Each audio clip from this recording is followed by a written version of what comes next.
Hello guys, এটা হচ্ছে হাওয়াই মিঠি।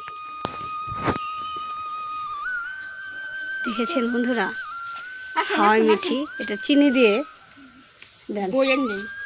দেখো আমি নিতেছি। এটা চিনি দিয়ে আর হাওয়া দিয়ে এটা তৈরি করা হয়, এর জন্য এর নাম হয়েছে হাওয়াই মিঠি গাইস।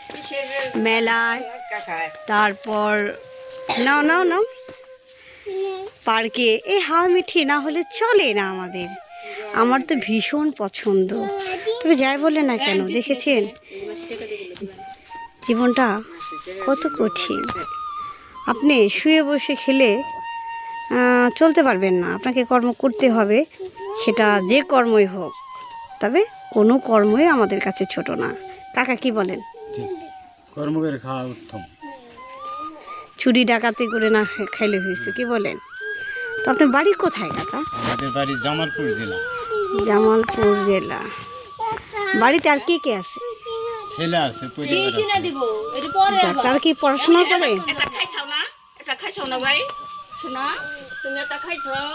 ওরা কি পড়াশোনা করে? না, লেখাপড়া করে না। তাই না? এখানে আপনি থাকেন, ভাড়া থাকেন না? জি। আপনার কষ্ট হয় না? কষ্ট কি, আরো লোক আছে। আচ্ছা এক পাখি খায় 10 জন। আচ্ছা আচ্ছা। এখানে কয় টাকার হাওয়া মিঠি আছে?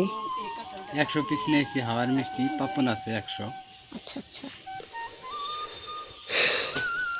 আপনি কি প্রত্যেক দিন টাকা পাঠান না মাসে পাঠান? সপ্তাহে 15 দিন এরকম পাঠাই। তাই না গাইস? দেখেছেন, নিজের জন্য না, শুধু পরিবারের জন্য তার এত কষ্ট। ইচ্ছে করলে বাড়িতেও থাকতে পারতো সে, কিন্তু দেখেন কত দূর চলে আসছে। সে আমাদের মানিকগঞ্জ জেলায়,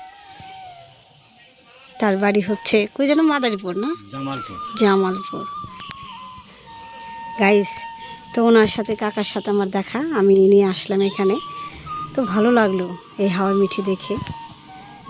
তো হাওয়াই মিঠির ইতি কথা হচ্ছে, 2 ডেন্টিস্ট কিন্তু এটা আবিষ্কার করেছিলেন।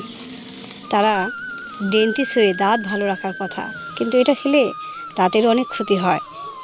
খুবই বিষাক্ত, মারাত্মক একটা কেমিক্যাল আছে জানা মতে, যা দাঁতের জন্য খুবই খুবই ক্ষতিকর। কিন্তু তারা ডেন্টিস্ট হয়ে কেন এই হাওয়া মিঠি আবিষ্কার করলো, এটা আমার জানা নেই গাইস। আপনারা যদি কেউ জেনে থাকেন তাহলে আমাকে জানাবেন। আর হাওয়া মিঠি কার কার পছন্দ? আমার তো ভীষণ পছন্দ।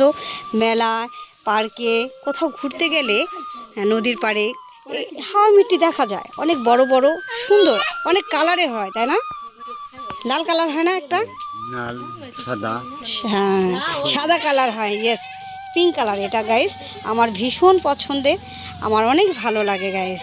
আপনাদের কেমন লাগে জানাবেন। তবে জীবনের তাগিদে তাদের কিন্তু পথ চলা। আমরা সর্বদাই এদেরকে শ্রদ্ধা করব, সম্মান করব, এটাই আমার কাম্য। ভালো থাকবেন। তারা কিন্তু খুব সাদা মনের মানুষ।